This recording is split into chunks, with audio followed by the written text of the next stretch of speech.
Buenos días para todos.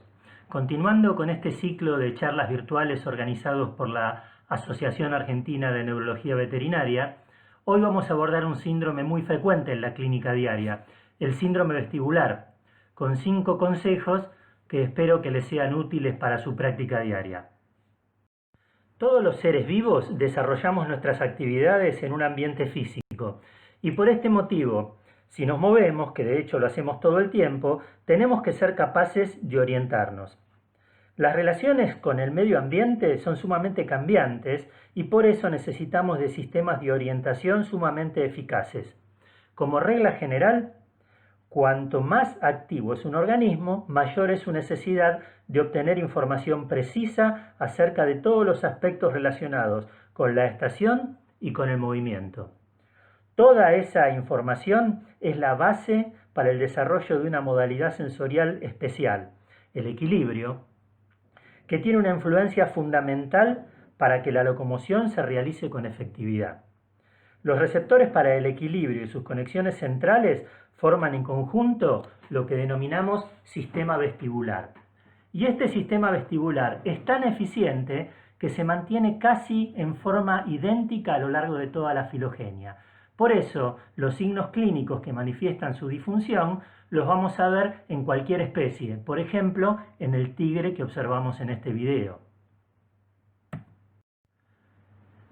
Pero también en una tortuga o en cualquier especie, porque les decía que el sistema vestibular se mantiene a lo largo de toda la filogenia. La función del sistema vestibular es transducir las fuerzas de gravedad y movimiento en señales neurológicas que el cerebro va a utilizar para conocer la posición de la cabeza en el espacio y para coordinar sus movimientos con los reflejos motores que son responsables de la postura y de la estabilidad de los ojos. Debido a todas estas funciones, las lesiones en el sistema vestibular habitualmente resultan en posiciones anormales de la cabeza y el cuerpo, como vemos en esta tortuga y como vimos en el tigre, alteraciones de la marcha y movimientos oculares anormales.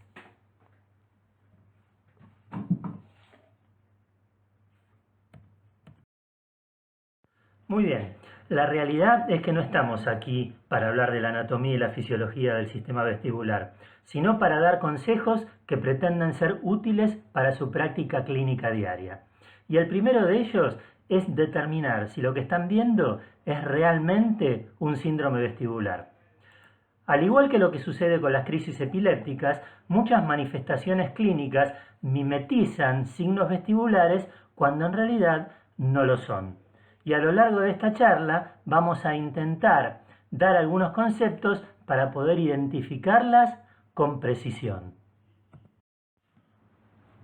Esta perra boxer está girando en círculos hacia la izquierda y sin embargo no tiene un síndrome vestibular.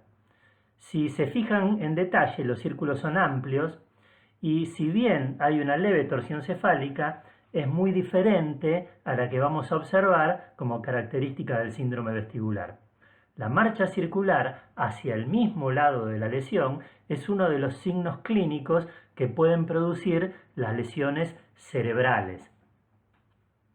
Vamos a ver en un rato que esta marcha circular es muy diferente a la que caracteriza al síndrome vestibular. Las lesiones cerebrales frontales muchas veces cursan con torsión cefálica hacia el lado de la lesión, lo que se denomina pleurotótonos. Esta torsión cefálica no debe ser confundida tampoco con un signo vestibular. Esta gatita también gira en círculos hacia la derecha, tiene una ataxia asimétrica, tiene la cabeza ligeramente rotada, pero tampoco tiene un síndrome vestibular. Uno de los riesgos que tienen estos signos clínicos es que cuando uno los ve, automáticamente piensa en un cuadro vestibular. ¿Cómo hacemos para diferenciarlo? El preconcepto acerca de que todo lo que gira en círculos es un cuadro vestibular puede determinar que hagamos una revisación insuficiente de nuestro paciente. Y fíjense que esta gatita, además de marchar en círculos, tiene la mandíbula caída, está ciega, tiene una queratitis neurotrópica en el ojo derecho, tiene midriasis fija bilateral, tiene ausencia de reflejo palpebral y de sensibilidad en ambos cantos del ojo y en la córnea, no tiene reflejo maxilopalpebral del lado derecho y por lo tanto, en su conjunto, lo que esta gata presenta es lo que se llama síndrome celar paracelar.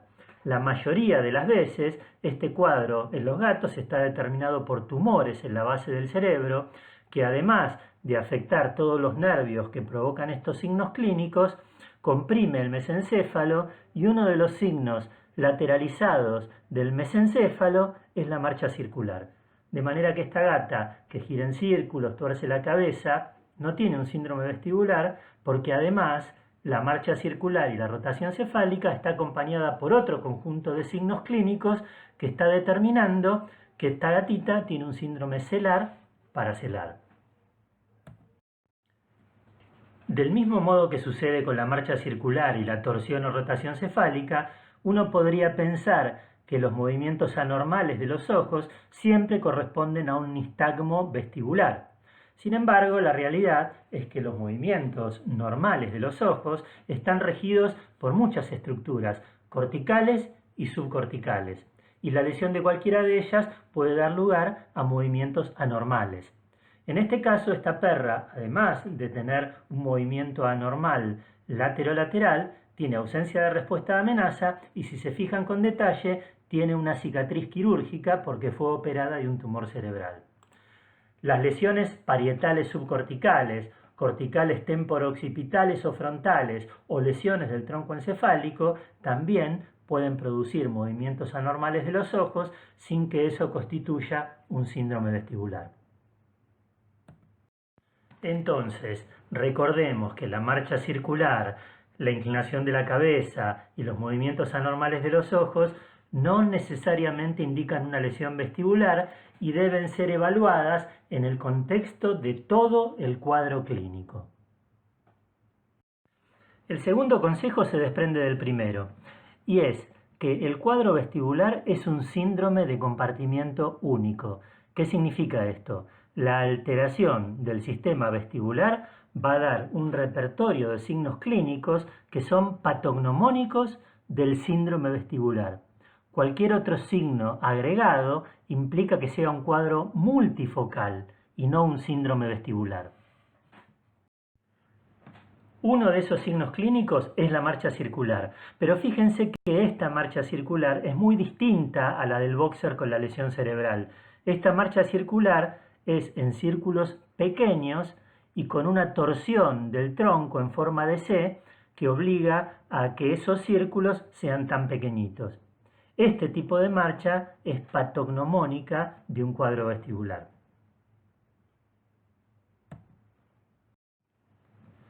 La rotación cefálica también es patognomónica del síndrome vestibular. Fíjense que la rotación es muy diferente a la torsión. En la rotación cefálica, la oreja del lado afectado está dirigida hacia el piso. La rotación cefálica, como dijimos, es patognomónica del cuadro vestibular. La torsión cefálica puede deberse a un cuadro vestibular, pero también puede deberse a un cuadro supratentorial o puede deberse a un cuadro mesencefálico. La alteración del sistema vestibular provoca pérdida de equilibrio y esa pérdida de equilibrio se manifiesta clínicamente con una ataxia, que en la mayoría de los casos es asimétrica hacia el lado donde está la lesión. Fíjense que esta gatita se va de costado hacia el lado donde tiene la rotación cefálica y donde está su afección del oído interno. Esta marcha atáxica debe diferenciarse de una marcha parésica, porque esta gata no está débil, esta gata tiene pérdida de equilibrio. Y esta pérdida de equilibrio, manifestada con una ataxia asimétrica, es característica del síndrome vestibular. El nistagmo consiste en oscilaciones rítmicas involuntarias de los ojos y se caracteriza por un movimiento lento seguido por uno rápido. Es uno de los signos clínicos que habitualmente acompañan al síndrome vestibular. El nistagmo espontáneo siempre es anormal y ocurre cuando la cabeza está en posición normal. La fase lenta se dirige hacia el lado de la lesión y la fase rápida lo hace en dirección opuesta. La fase rápida es lo que define la dirección del nistagmo. Además, siempre tenemos que intentar definir al nistagmo y lo hacemos en base a otras variables, como son la dirección de los movimientos de los ojos, si la dirección tiene las mismas características en ambos ojos y si la dirección del nistagmo cambia o no cambia con los cambios de posición de la cabeza. En este caso, como la cabeza está fija en una sola posición, nosotros decimos que es un nistagmo a la derecha, horizontal y conjugado. Otro signo vestibular frecuente de ver es el estrabismo posicional, que consiste en la desviación de un ojo ventral o ventrolateralmente hacia el lado de la lesión cuando la cabeza es extendida. Como hemos visto, el síndrome vestibular unilateral es muy difícil de confundir. Sin embargo, en ocasiones, este cuadro clínico podemos llegar a interpretarlo como un síndrome cerebeloso. Este gato se caracteriza por movimientos pendulares de la cabeza de un lado hacia el otro. ¿Es un síndrome cerebeloso? No, es un síndrome vestibular bilateral.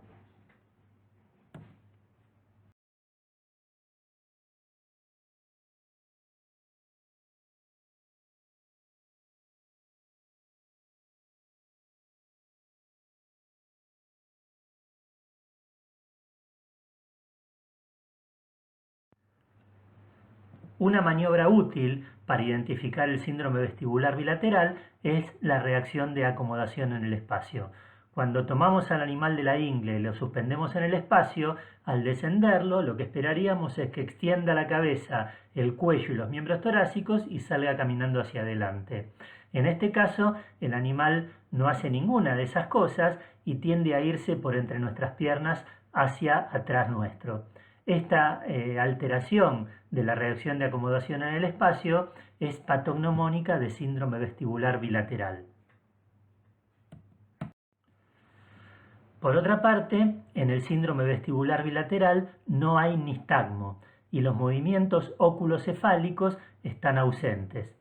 Entonces, lo que caracteriza al síndrome vestibular bilateral es una marcha anormal, con movimientos pendulares de la cabeza hacia un lado y hacia el otro, ausencia de nistagmo, movimientos óculocefálicos ausentes y reacción de acomodación en el espacio anormal. Todos estos signos clínicos característicos, rotación o torsión cefálica, marcha circular, ataxia asimétrica, estrabismo posicional, nistagmo, nos permiten establecer un diagnóstico sindrómico, es decir, un agrupamiento característico de signos clínicos que constituye un síndrome particular, en este caso, un síndrome vestibular. Muy bien, una vez que establecimos que nuestro paciente tiene signos vestibulares y realizamos el diagnóstico sindrómico de síndrome vestibular, lo que sigue es hacer el diagnóstico neuroanatómico, es decir, determinar si el síndrome vestibular es periférico o es central. Para eso vamos a observar el acomodamiento propioceptivo, el tipo de nistagmo y a través del examen clínico determinar si hay signos o síndromes determinados asociados al síndrome vestibular. Las alteraciones de la propiocepción consciente siempre están asociadas al síndrome vestibular central, como se observa en el perro de la izquierda de la pantalla. Del mismo modo, la presencia de nistagmo vertical también siempre se asocia al síndrome vestibular central. Estos dos probablemente sean los signos clínicos más consistentemente asociados a un trastorno de origen central, el nistagmo vertical y las fallas de acomodación propioceptiva. Este nistagmo, en donde la dirección no es la misma en cada uno de los ojos, se denomina nistagmo desconjugado y es otro de los signos clínicos más raros de ver asociados a trastornos vestibulares de tipo central. Un tipo de síndrome vestibular central particular es aquel en donde la cabeza se encuentra rotada hacia una dirección opuesta hacia donde están las deficiencias propioceptivas. Este síndrome vestibular central se asocia a trastornos en el cerebelo y se denomina síndrome vestibular paradojal. ¿Por qué esa denominación? Porque paradójicamente la cabeza se encuentra rotada hacia el otro lado de la lesión, que la marcan las alteraciones propioceptivas. Cuando el síndrome vestibular se asocia a un síndrome de Horner del mismo lado donde se produce la torsión o la rotación cefálica, eso nos indica que el trastorno vestibular es de origen periférico. Del mismo modo, uno de los nervios craneanos que suele estar implicado en los signos clínicos del síndrome vestibular es el facial, de manera que muy frecuentemente el síndrome vestibular periférico se encuentra asociado a una parálisis facial del mismo lado donde se produce la torsión o la rotación cefálica. Como no podía ser de otra manera, en los gatos a veces es difícil reconocer el síndrome de Horner asociado al síndrome vestibular. Observen, este gato tiene un síndrome vestibular con la cabeza levemente torcida hacia la izquierda y en el ojo izquierdo tendría todas las características de un Horner, salvo por el hecho que tiene midriasis en vez de miosis. Esto es un estadio previo al síndrome de Horner y se llama irritación del simpático. Y también nos está indicando un origen periférico para el síndrome vestibular.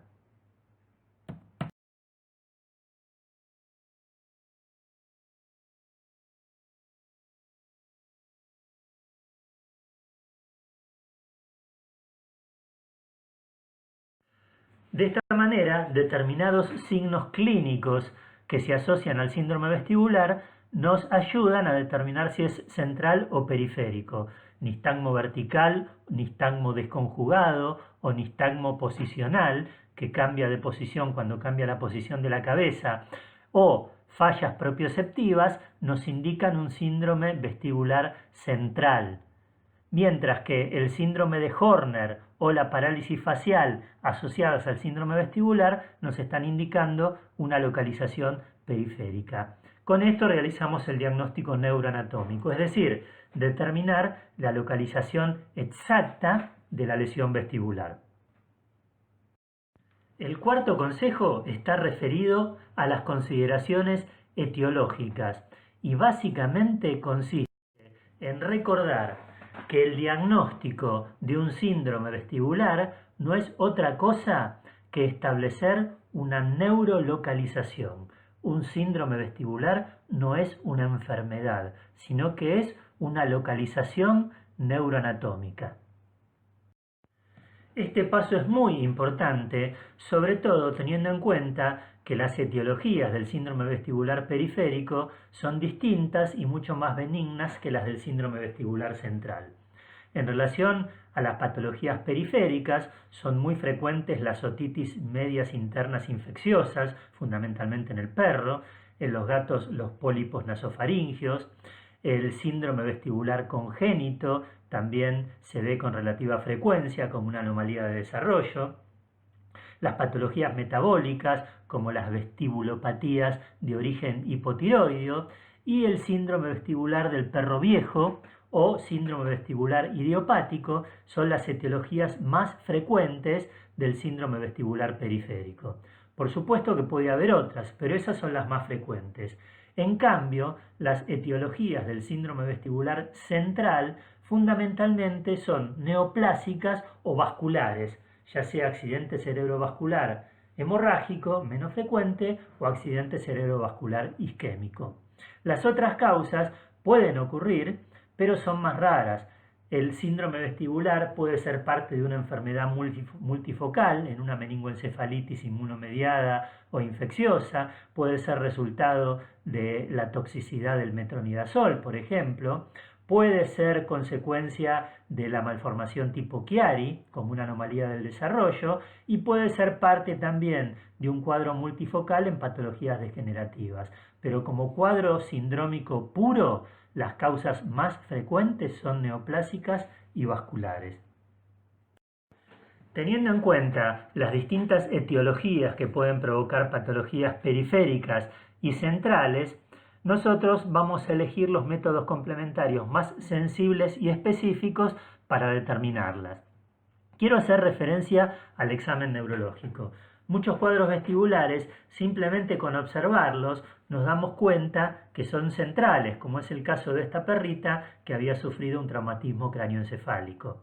Sin embargo, uno no tiene que confiar ciegamente en la experiencia. Y cuando estamos en presencia de un cuadro vestibular, siempre debemos hacer el esfuerzo por poner al animal en estación e intentar hacer las maniobras de acomodación propioceptiva.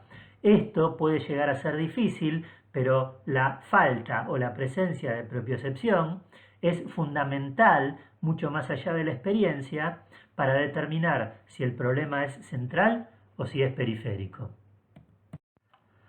La observación de la marcha, en este caso, nos permite afirmar, casi sin temor a equivocarnos, que este cuadro vestibular es periférico.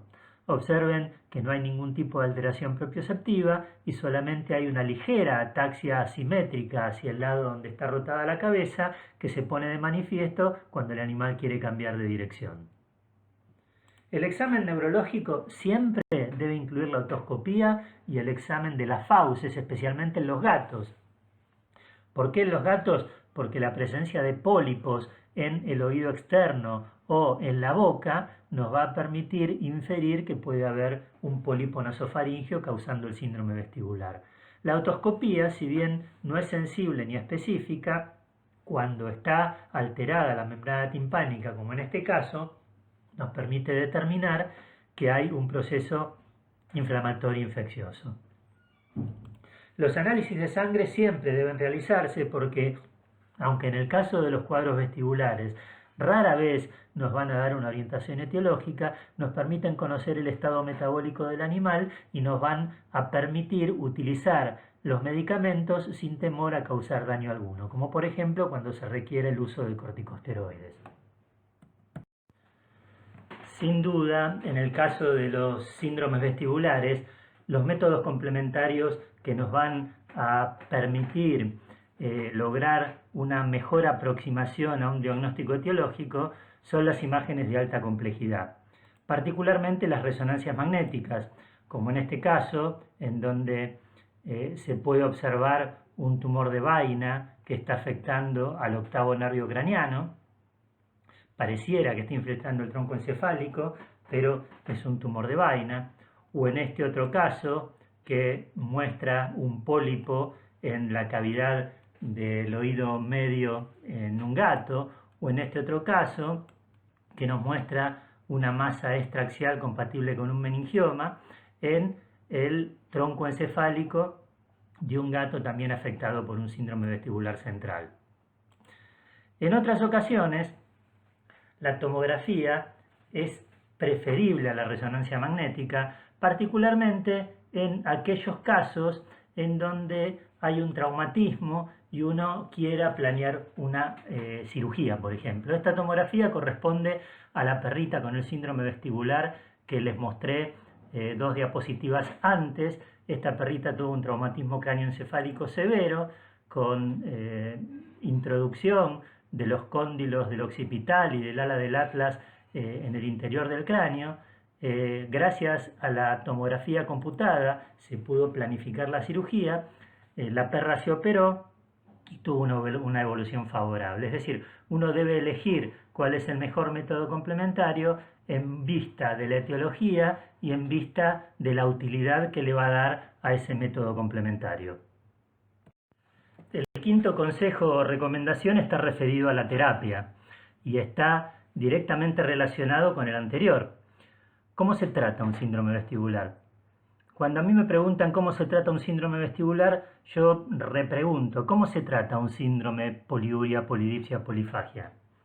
Es cierto que en el caso del síndrome vestibular, nosotros podemos hacer un tratamiento sintomático a base, por ejemplo, de difenhidramina, de betahistina, de antieméticos, de diazepam como estabilizante de la membrana vestibular, pero lo que tenemos que tener presente es que el tratamiento sintomático no cura nada, simplemente puede atenuar los signos clínicos y eso nos da tiempo como para mejorar el cuadro clínico hasta buscar la etiología. Una vez que encontramos la etiología, la curación, si es posible, de un síndrome vestibular apunta al tratamiento específico de la causa que lo provocó. Y eso va a depender si el problema es vascular, si es idiopático, si es traumático, si es metabólico, etcétera, etcétera. Es decir, recordemos que el síndrome vestibular es un diagnóstico de neurolocalización y que para establecer una terapia definitiva que cure los signos clínicos debemos tratar específicamente la causa que los está provocando. Muy bien, a modo de conclusión y recordando las recomendaciones, las dos primeras estaban orientadas a determinar si nuestro paciente realmente tiene un síndrome vestibular, recordando que hay patologías localizadas en otras estructuras neuroanatómicas que mimetizan al síndrome vestibular, pero que tienen otro origen completamente distinto. Una vez que nosotros identificamos ese conjunto de signos clínicos que inequívocamente nos indican que hay un único compartimiento del sistema nervioso afectado, en este caso el compartimiento vestibular, logramos el diagnóstico sindrómico, es decir, estamos en presencia de un síndrome vestibular. La segunda etapa es establecer si el síndrome vestibular tiene un origen central o un origen periférico, es decir, afinar la localización neuroanatómica para determinar si lo que está afectado es el nervio vestíbulo coclear o sus receptores o las conexiones centrales. Esto es muy importante y hay que recordar que establecer el diagnóstico sindrómico y el diagnóstico neuroanatómico es solamente la primera etapa del protocolo diagnóstico. Es fundamental recordar que hay distintas etiologías que van a ser más severas en el caso del síndrome vestibular central que en el periférico y que determinar la etiología del problema nos va a permitir establecer una terapia específica, porque más allá de la terapia sintomática que hacemos para aliviar la signología clínica de nuestro paciente, la única forma, si es posible, de curar el síndrome vestibular, sea central o periférico, es dirigir específicamente el tratamiento hacia la causa que lo está originando. Muy bien, espero que estos 5 consejos le hayan sido útiles y nos veremos en la próxima conferencia. Síganos en nuestras redes sociales, ya sea en Facebook, en Instagram, en la página de Neurovet Argentina, en donde está bien detallado cómo asociarse y cuáles son los beneficios de ser socio de Neurovet. Y cualquier duda, recurran al correo electrónico para que nosotros podamos responderles. Y recuerden, quédense en casa y en caso de no poder hacerlo, circulen con precaución, trabajen con los protocolos adecuados, cuidándonos a nosotros mismos y a los que nos rodean para que esta situación tan complicada se resuelva de la forma más rápida posible. Nos encontramos en la próxima charla. Muchas gracias por estar del otro lado.